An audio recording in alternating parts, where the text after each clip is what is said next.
Hello. Oh, test Wi-Fi. Here we go. Never mind. We good. My bad. Episode we 2. Back. We back. Episode 2. We are back. We are broadcasting back. and recording in the OBS. We We have a little bit more. We have a little bit more energy this time. Even though the Hawks are still disappointing us. Why would you not? If you don't want me, then don't talk to me. Why would you not shoot that, DeLon? That's just why would you not shoot that? Go ahead and free yourself. I'm not letting them stress me out, Reggie. We're gonna flourish. We happy to be back. Mm-hmm. Oh my God. DeLon Wright just pulled a Ben Simmons. Boy, if you don't shoot that shot instead of passing. Yeah, that was bad. But so we're actually watching game. Looks like it's going to be the final game of the Hawks season against Miami. Looks to be the end of the season, ladies and gentlemen, is upon us. Miami has no Jimmy and Kyle Lowry, and they are up by 13. But we're not going to get into that because it will snowball if we start talking about that now. We are praying with positivity. We are enjoying the opportunity to be together in fellowship in podcast world. I'm going to enjoy the better parts of my life instead of look at the struggles. And we are struggling.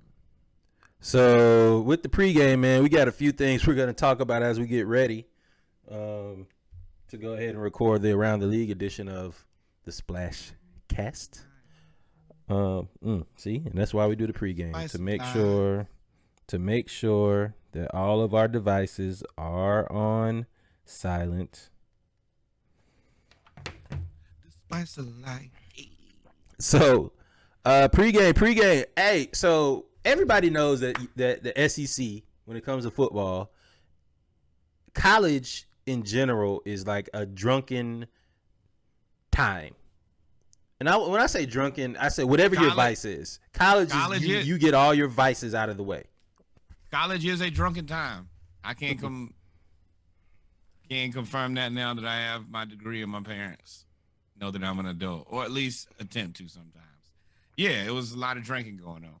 Lot of drinking. So the funny thing about when you drink is, especially at the football games. I remember when I was in Baton Rouge, I went to the LSU versus Alabama tailgate and all that stuff, and that's when I realized that they tailgate at like 5 a.m. and start drinking. 5 a.m, I'm up having phone sex with you. I mean, yeah. Okay. I mean, but tailgating for HBCUs also starts around that time for some of us. If yes, specifically, I will say homecoming week. You got to get up. You have a bunch of errands to run, setting up for different events and whatnot. And if I'm going to be up homecoming week, yeah, I might. Especially like for us, we have party on Wednesday. Then we have tailgate stuff on Friday and Saturday. Yeah, especially Saturday morning. We got to move the oil and all that. You think you're not going to be like, oh, let me try it out this morning. Make sure it's not hitting how it's supposed to hit. I'm going right in there. So it was getting sloshed. So at Tennessee Ole Miss last year, interesting graphic came out. According to Fansided, some info was released from the Tennessee Ole Miss game. 47,890 alcoholic beverages were sold. Now, that may seem like a large number, but remember Ole Miss Stadium, I think holds like 90,000. Tennessee Stadium holds 112. So that's not a drink per person, but it's a lot of alcohol. But think about like there are kids at this game too. So yeah, that's a half a drink a person. And then they made $548,000 in revenue from alcohol in one game. Mind you, they played 6 games at home. And that's the reason that it will not stop right there. Now as long as we can make that much money. Oh, y'all get drunk all you want to. We gotta pay these. I guarantee. Woo! I bet you they're using that money to pay for the NIL deals. Oh, absolutely. Hey, Hey, go get some of that alcohol money. Give it to the boys.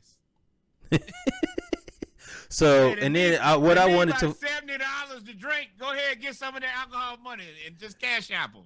What I wanted to focus on was at the bottom, 51 ejections plus whole student section. They ejected the entire student section plus 51 other non-students and had 18 arrests. How do you eject the whole student section? That means they were saying some wild stuff. This was the game where Lane Kiffin returned to Tennessee as the coach of Ole Miss, and they're throwing stuff on the field. But this is the thing. As a person who would have been in that section, You'd have been a lot of yelling and cussing. big faded. You can't eject us all. All you just yes, they can. They ejected the whole. They just ejected the whole student section. You're right, but at this point, I have a group to riot with. Where are you sending us as the 51 plus drunk band of individuals out of the stadium? No. It was 51. Yeah, 51 plus. Ejections plus the student section. The student section is like, let me tell you, 5,000 people. I am in the front of this thing, parting the seas like Moses. I am ready to riot and cause havoc where havoc can be caused. You will be arrested immediately. You'll be one of the 18 arrests. God, dog, Red, why I gotta be arrested? What you just said? What you mean? Peaceful protest. Cat. Peaceful protest. Carl Anthony Towns and Minnesota are currently up 9 in Memphis. But anyway, don't. I just saying that. But I just want to see this money that they made. I want y'all to see the number $548,000 in revenue from one game.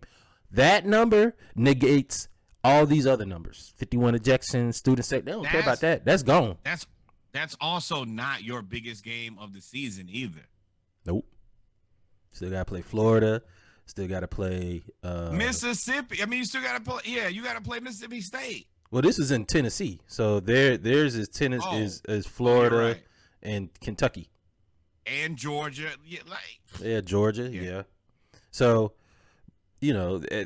that's crazy. But as y'all can see, alcohol from that number is here to stay. Let's get into some non-playoff basketball. Not the Hawks, even though we'll be there soon. Some non-playoff basketball. It looks like THT, Talon, Horton Tucker Talon said he had more success and had better success with the ball in his hands. He's a ball dominant guard. So if he had more success with the ball in his hand, that means LeBron James doesn't have the ball in his hand, which means Talon Horton Tucker, that had to be a foul. THT is basically going to have to play the bogey role if he's going to stay in LA. I know you don't like THT, so I really kind of baited you with this topic. I do. I want you to go off on THT. No, you don't like THT. Don't front. No, see, I hate that. I hate that you can't be realistic about somebody's skill level without disliking them. I don't know that man from a can of paint to dislike him. But I do believe that LeBron tricked y'all into believing that he was untouchable, only to find out that he's very touchable. And whatever pauses need to be paused, pause all of that. But let me tell you one thing for sure and two things for certain. Regular, mid, big bag of mid. LeBron tricked y'all. LeBron tricked y'all. Hey, man, Hawks down 3. All right. So, THT wants the ball. I don't even think he's gonna be there next year. Much less say he gonna get the ball. He gonna go right on to the Wizards. Yeah. And you can be 6'4" to 6'8" with the rest of the 6'4" to 6'8" people they have plus Ishmael. I don't dislike the guy, and I think that I did not expect him to make that fader. Yeah, Hero, my bam. Me wrong. Oh, Hero. No, yeah. Daily. He be proving every time. I was like, bro. But we know eventually that he gonna turn into a pumpkin. Shoot, Trey, shoot. Shoot, Trey, shoot. What? Tyler Hero, start. start and then show me what you look like. But THT, he's gonna be a good bench player. He's a guy he looks like a Miami Heat special, to be completely honest with you. Which they were talking about trading him there. You know, he reminds me of. You remember when LeBron went back to Cleveland, and 2000, I think it was 18, was the last year he was there, or 19. No, it was 2020, and he was playing his last year. It was the last year in Cleveland before he went to LA, and Cedi Osman was balling out, and they were whatever. Osman was balling out, and I mean he's telling Horton Tucker, and that's what I'm saying. He was balling out. And it was like, oh, he's good. LeBron is making him great. Blah blah blah blah blah. As soon as LeBron left, he went to the end of the bench, and we haven't seen him since. He comes in probably fourth quarter. Same thing with THT. LeBron is a scammer, and he scams you guys into believing these mediocre ass dudes are good. I told y'all he wasn't good, and he's proved to y'all he is not good. Well, speaking of people that are not good, let's talk about some people that are good, or we thought were good. We thought that the Charlotte Hornets made substantial moves and growth with their team this year. Even though they got eliminated in the play-in round again with us, they, for the season, their growth, their win totals have gone up double digits every year since they got their coach. That obviously didn't matter. The Charlotte Hornets fired James Borrego after 4 seasons as head coach. This is dumb. They had finally made the playoffs for the first time in years the last 2 years. Yes, they got beaten, blown out, but you have a really young team. Like they're not far off in terms of the Hawks. They just need a big. And after 4 years of steadily growth and improving, you fire the coach. Normally, I ain't gonna. I don't want to cause a ruckus. You don't, But this hold on. I don't want to cause a ruckus. This normally happens to a black coach. I know what you're gonna say. Did not tell you that. I did not need you to tell me that. I knew what you was gonna say. I was gonna say that some things can be better left unsaid. But what Reggie gonna do? Oh, I'll go say it now. I'll go say it now. And I'm over here. Nope, don't need to say it, Reggie. We get it. Nah, I'm gonna make sure. No, we need to make it plain. But this is Michael Jordan pulling a Michael Jordan on Michael Jordan. Thank you for helping us out and restarting your team over. You know, they are a good team, and they give us hell every time we play somehow. Every time. And they're playing with one of the Plumlee brothers. I don't know their names because they all look the same to me, and I think they all trash. But Mason Plumlee. Theodore, Miles, Alvin. Mason, and Marshall. I think that's Mason. Miles. I don't know. You're right. Go ahead. I don't know him. Hey, same person to me, and all nobodies. But yeah, you can't roll him out there at center, whichever one it is, and expect them to be anything. You have good players on this team, and if anybody, fired a GM for getting Gordon Hayward with no reasoning. I told y'all not to pay. Yeah, that was crazy. I wonder if that was an MJ move too. I don't know what's an MJ move and what's not an MJ move because you can't. It's all MJ. MJ was running the Bulls when he was there playing. What do you think he's doing with the Hornets? Yeah, but he had championships. He had himself on the team. Exactly. And if he ain't finna put no jersey out there and play center, then he needs to leave. Well, you know what? Nope. Thank you.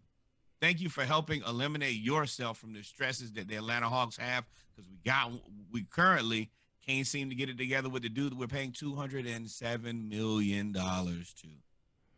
Yeah, so you're going to relate this back to Trey every time. But I don't understand this move. I'm interested to see where James Borrego ends. Hold on. I'm interested to see where James Borrego ends up. I'm interested to see who Charlotte hires. Because if I'm a coach, unless now I heard they're looking at Mark Jackson. There's no way I would want to go there if MJ is going to fire somebody after they had 4 improving seasons. Like, why would you even do that? Jackson. The world hates Mark Jackson. Send him to Sacramento. Awful. Send him to LA and fix that shit show. Or send him to Charlotte and deal with Michael Jordan. bro. Keep your job, bro. do not ruin a good job for a shitty job. There's no way around that. I don't think that that's unreasonable. I think that all of those jobs suck. I think that the Sacramento job sucks the least out of all the jobs that are terrible. But I think as a guy who put together, argue Sacramento Kings, we're gonna get to. Let's go right into it. Since we talking about Sacramento Kings. Speaking of Sacramento, I was waiting on you to catch that. I was like, really? Why do you think Sacramento? So, I'm mad. My bad. First off, I hid that because Boogie Cousins, we've had a couple wild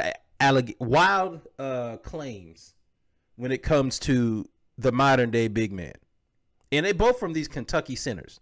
One was Cat saying he's the best shooting big man ever. Tripping. The next is Boogie saying when it comes to those modern day bigs we see today that we're praising, I feel like I'm the Godfather. How? How are you the Godfather of the modern day big? You can't even do what they can do. You can shoot. That's what Boogie could do. Boogie could shoot. He couldn't go coast to coast like Giannis. He couldn't. What other modern day big? He didn't have the handles of AD. He didn't. I mean, he's like Cat, I guess is what you could say. But Boogie's not as athletic. Also, but he did have these injuries. But do you think that he's the Godfather of the modern big? Boy, if you don't get the hell away from me and call Hakeem Olajuwon and Tim Duncan before you tell me the Godfather anything. If you don't call Arvydas Sabonis, like you can Manute Bull, like you could call many people. Manute ain't that. Manute ain't that. Manute is a lot of things. Well, yeah, I'm tripping. Manute and Boogie have the same game. Manute shot threes and blocked shots. Boogie shot threes and tried to block shots. Boogie's a better rebounder. Boogie was. This is what I will say. Boogie healthy is what you.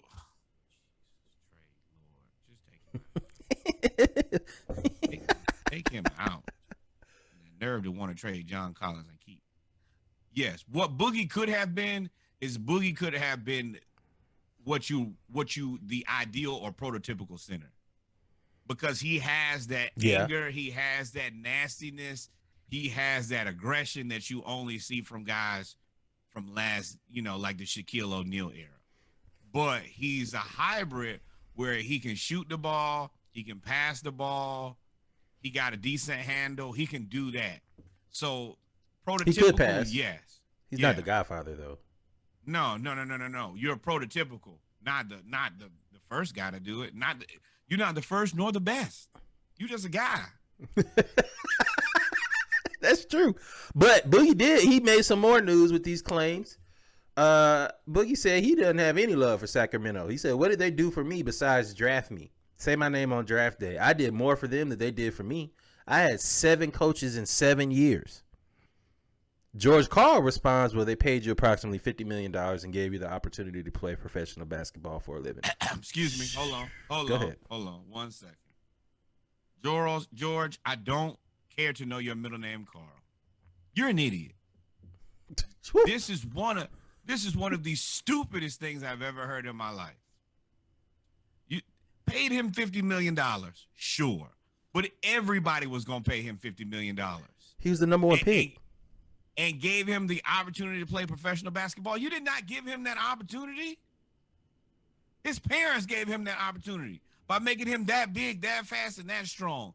He gave himself that opportunity by being that skilled. You didn't do anything but pay the man because you knew he was good.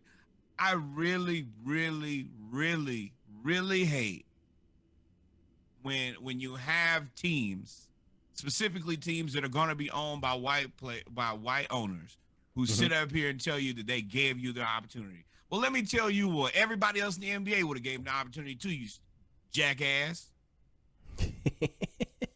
That's how you feel? I hate what it's stupid. It's the stupidest thing I've ever heard in my life. You gave him the opportunity. Yeah. You didn't give him shit. You was happy to have him. Hey, you want to come here and play basketball with us? The only Yeah, reason it's not like. we could even draft you is because our team sucks without you. Go ahead, go off, Norwood. Go ahead. My bad. No, go, no. This is